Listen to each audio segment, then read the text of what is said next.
माँ बाबा, क्या हम दोनों आपके साथ नहीं जा सकते हैं? नहीं, मैं तो जाऊंगा। बेटा, हम किसी घूमने की जगह थोड़ी ही जा रहे हैं। तेरे बाबा की कमर में दर्द है, इसीलिए मैं उन्हें अस्पताल लेकर जा रही हूँ। तुम यहीं घर में ही रहो, बच्चे अस्पताल नहीं जाया करते हैं, वरना पता है ना, इंजेक्शन लग जाता है। नहीं नहीं नहीं नहीं, मैं तो जाऊंगा, आपके साथ ही जाऊंगा। चुप हो जा सौरभ, अगर तू भी चला जाएगा तो मैं यहाँ अकेली रह जाऊंगी। तू चाहता है कि तेरी दीदी अकेली रह जाए? बोल। नहीं, सौरभ बहुत अच्छा बच्चा है, वो मेरी बात जरूर मानेगा। बेटा, तुम दोनों घर का ख्याल रखना, और हाँ, मैंने खाना बना दिया है तो उसे टाइम से खा लेना। अब मैं चलती हूँ। बच्चों, अपना और घर का ख्याल रखना, और कोई भी अजनबी अगर आए तो दरवाजा मत खोलना। जी पापा। दोनों माँ बाप अपने छोटे छोटे बच्चों को समझाकर बस में अस्पताल जाने को निकल गए। अभी वो सफर कर ही रहे थे कि अचानक से पहाड़ी पर चलती हुई बस के ब्रेक फेल हो गए और वो पहाड़ी की बाउंड्री को तोड़ती हुई खाई में जा गिरी। यह हादसा बहुत ही भयानक था। दोनों बच्चों के माँ बाप भी उसी बस के साथ खाई में गिरकर मर चुके थे, लेकिन मरने के बाद भी अपने छोटे छोटे बच्चों की वजह से उन्हें मुक्ति नहीं मिली और उनकी आत्मा अपने घर का रास्ता खोजने लगी। अजी, ये क्या हो गया? हम अब इस दुनिया में नहीं रहे। अब हमारे बच्चों का क्या होगा? हे भगवान, ये तूने क्या किया? तूने हमारा साया हमारे बच्चों के ऊपर से इतनी जल्दी हटा दिया। मेरे तो दोनों बच्चे अभी बहुत मासूम हैं। वो अपना ख्याल कैसे रख पाएंगे? हमारे हिस्से का जितना अन्न और सांसें थी वो पूरी हो गई रमेश जी, इसीलिए अस्पताल के बहाने हमारी मौत आ रही थी। लेकिन मैं अपने बच्चों को अकेला नहीं छोड़ूंगी। कुछ और न सही तो उनके ऊपर अपनी नजर ही रख लूंगी। चलिए हम घर चलते हैं। रमेश और माधुरी की आत्मा भटकते हुए अपने घर का रास्ता खोजने लगी। हादसे की जगह पर कुछ ही देर में मीडिया, पुलिस सभी पहुंच गए, लेकिन बस का नामो निशान का भी पता नहीं चला। जब ये खबर उड़ती उड़ती दोनों बच्चों को लगी तो वो बहुत रोए। दीदी, मुझे माँ के पास जाना है, मैं माँ के पास जाऊंगा। वो कहाँ है? भाई, हमारे माँ बाबा हमें छोड़कर चले गए, अब वो कभी नहीं आएंगे। अजी देखिए, मेरे दोनों बच्चे कैसे रो रहे हैं। मैं इन्हें अपने सीने से लगाना चाहती हूँ।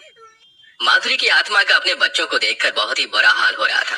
वो माँ भले ही मर चुकी थी, लेकिन उसकी ममता अभी भी जिंदा थी। लेकिन बेचारी माधुरी और रमेश अपने बच्चों को अब दूर से देखने के सिवा कुछ भी नहीं कर सकते थे। ऐसे ही शोक में दोनों बच्चों ने 3-4 दिन तो गुजार दिए, लेकिन 3-4 दिन के बाद उनकी जरूरत जागने लगी। दीदी, बहुत भूख लग रही है, अब हम क्या करें? मैं नहीं जानती हूँ भाई, मुझसे तो कुछ भी बनाना भी नहीं आता। पता नहीं अब क्या करेंगे। चलो ना दीदी, हम पड़ोस वाली आंटी जी से खाना मांगने चलते हैं। क्या? खाना? नन्ही पिंकी का दिमाग सोचने लगा, लेकिन उसकी समझ में कुछ और नहीं आया और वो दोनों ही भाई बहन अपने पड़ोसी से खाना मांगने निकल गए। उनके साथ में उनके माँ बाप का साया भी चल रहा था। आंटी जी, मेरा भाई और मैं भूखे हैं, हमें कुछ खाने को दे दो ना। अरे जा जा हाई बड़ी, मेरे घर से फालतू राशन नहीं आता है, मेरे बच्चे भी हैं, मैं उन्हें खिलाऊं या तुम्हें? जाओ जाकर किसी चौराहे पर भीख मांगो। वैसे भी तुम्हारे माँ बाप तो मर गए हैं, तो सारी जिंदगी तुम्हें कोई करके नहीं खिलाएगा। ऐसे बोलकर उस पत्थर दिल औरत ने मासूम बच्चों के मुंह पर ही दरवाजा बंद कर दिया। ये सारा मंजर देख रमेश और माधुरी का दिल टूट गया। रमेश जी, ये पत्थर दिल दुनिया कहीं मेरे बच्चों को काट ना खाए। देखा आपने, इस जमाने ने उन्हें अनाथ होने का ताना दे दिया।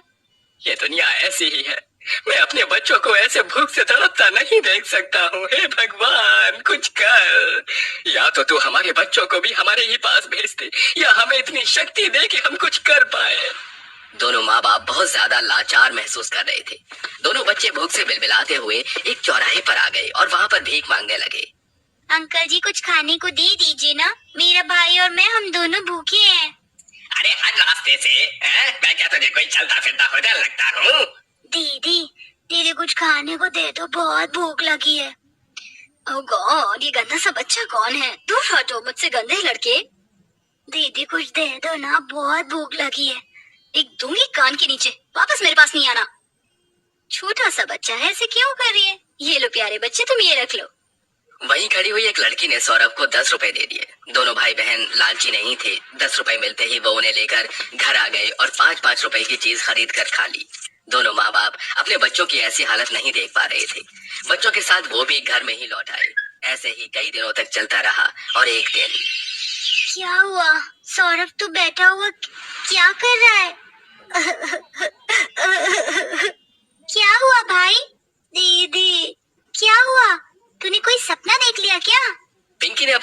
गले से लगा लिया। जैसे ही उसकी नजर सौरभ के हाथ पर पड़ी तो उसने अपने माँ बाप की तस्वीर को हाथ में ले रखा था। दीदी मुझे भूख लगी है, माँ कितना अच्छा खाना खिलाती थी ना। मुझे भी माँ के पास जाना है, मुझे माँ चाहिए। सौरभ रोने लगा। उसे देखकर पिंकी की भी आंखों से आंसुओं के फव्वारे निकलने लगे। ये दिन उन बच्चों के लिए माँ बाप के बिना बहुत मुश्किल थे। दोनों माँ बाप भी उन्हें रोता देख रो रहे थे और रोते रोते ही माधुरी बोली, हे भगवान, मैं अब और अपने बच्चों को इस तरह नहीं देख सकती। या तो तू मुझे वरदान दे या दोबारा जीवन दान दे, जो मैं अपने बच्चों के पास लौट आऊं। या फिर कोई ऐसी शक्ति दे जिससे कि मेरे बच्चों को इतनी मुसीबतें ना झेलनी पड़े। वो भूखे हैं, कुछ कर भगवान।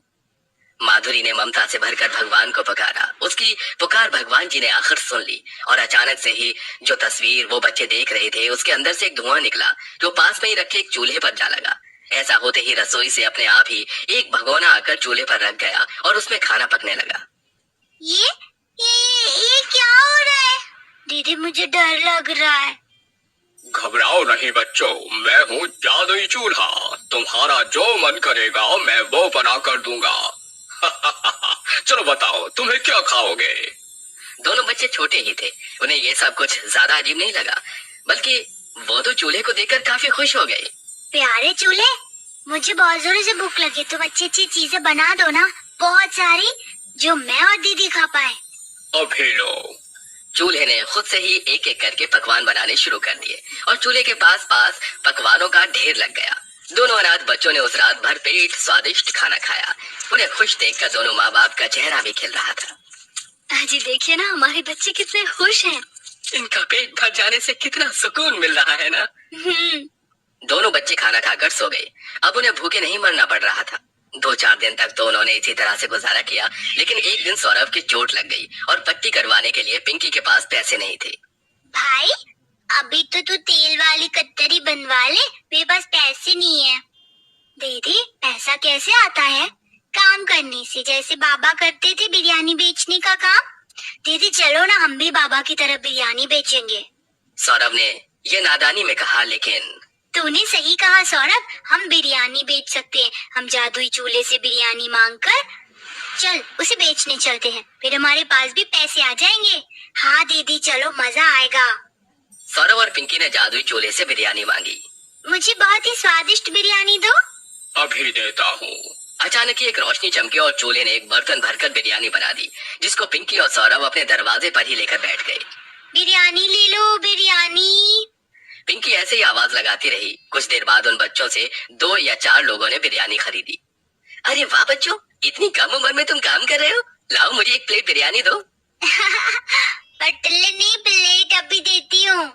दोनों बच्चों ने मिलकर बिरयानी बेची और शाम तक उनके पास 50 रुपए जुड़ गए। शाम को उन्होंने चूल्हे से खाना मांगकर अपना भी पेट भरा। रोजाना ऐसे ही सिलसिला जारी था कि एक दिन दोनों बच्चों के पास एक जोड़ा आया। उनके साथ गांव का मुखिया भी था। हाँ जी, आ जाइए, यही बच्चे हैं। आप कौन है? डरो नहीं बच्चों, हम तुम्हें यहाँ अडॉप्ट करने आए हैं। इतनी सी उम्र में ये जिंदगी तुम्हारे सामने पहाड़ की तरह खड़ी हुई है, लेकिन तुम घबराओ नहीं। हम तुम्हें पढ़ाएंगे, लिखाएंगे और तुम्हारा बिल्कुल अपने बच्चों की तरह ख्याल रखेंगे। चलो हमारे साथ चलो। ये दोनों ही इंसान भले थे। वो बच्चों को किसी तरह अपने साथ ले गए। उन्होंने उन्हें घर ले जाकर खाना खिलाया और बहुत प्यार किया। रात को पिंकी को सपना आया जिसमें उसके माँ बाप थे। पिंकी बेटा, देखो भगवान ने तुम्हें दोबारा माँ बाप का सुख दिया है, इसीलिए उनकी कदर करना। यूं समझो कि तुम्हें अलग शक्ल में अपने माँ बाप ही वापस मिल गए। घबराना नहीं, हम भी तुम्हारे साथ ही हैं। ऐसे बोलकर दोनों माँ बाप गायब हो गए। पिंकी के सपने में आकर वो संदेश दे चुके थे। दोनों बच्चों ने उन्हें ही अपना माँ बाप मान लिया और उन्हीं के साथ खुशी खुशी रहने लगे। दोनों मरे हुए माँ बाप की आत्मा भी अब शांत हो चुकी थी और उनके साथ ही चूल्हे का जादू भी चला गया था।